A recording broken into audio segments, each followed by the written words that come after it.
Prelude.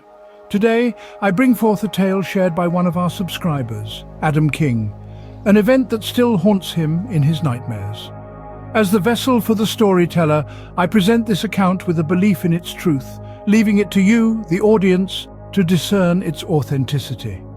The story begins. As my brother and I embarked on our road trip, cruising down the remote highway with nothing but the vast expanse of wilderness surrounding us, I couldn't help but feel a sense of freedom mixed with a hint of trepidation. The occasional gas station or rest stop offered brief respites from the desolation, but they were few and far between, emphasizing the isolation of our journey. We took turns behind the wheel, exchanging stories and laughter to keep ourselves awake as the miles stretched on endlessly.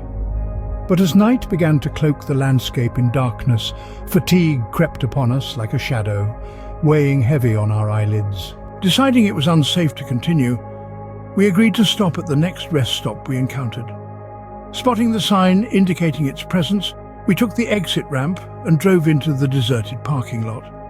The eerie silence enveloped us like a thick fog, and only one other vehicle sat ominously in the lot, its presence unsettling against the backdrop of emptiness. Stepping out of the car, a sense of unease settled upon me as I observed the deserted building. The lights illuminated the exterior, but there was no sign of life. My brother and I approached the entrance simultaneously, only to find the door locked, despite the lights indicating the building was open. As my brother pounded on the door, demanding attention, I searched for an explanation. Peering through a nearby window, I felt a chill run down my spine as my eyes landed on a horrifying sight.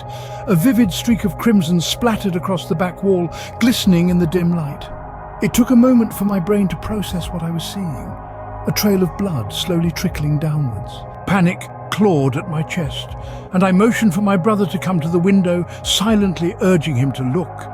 His face mirrored my shock as he spotted the blood, his eyes widening in horror. We exchanged a glance, each of us silently acknowledging the gravity of the situation. "We need to get out of here," I whispered urgently, my voice barely audible over the pounding of my heart. With a silent understanding, we abandoned our attempts to gain entry and rushed back to the safety of our car. As I hastily climbed into the driver's seat, my gaze fell upon the mysterious vehicle parked nearby. Its lack of license plates and battered appearance sent shivers down my spine, adding to the sense of impending danger. With a sense of urgency, we peeled out of the parking lot, the tires screeching in protest against the asphalt. As we drove away, I glanced in the rearview mirror and saw the door to the rest stop slowly creaking open, a shadowy figure lurking in its depths. My mind raced with questions and fears, but one thing was clear. We needed to get as far away from that place as possible. We didn't stop until we were miles away. The memory of that blood-stained wall burned into our minds. We called the authorities, recounting our harrowing experience. They assured us they would send someone to investigate. However, I never heard back from them, so I have no idea what transpired thereafter. To this day, I can't shake the feeling of dread that washed over me that night, the fear that we had stumbled upon something dark and sinister lurking in the shadows of that remote highway.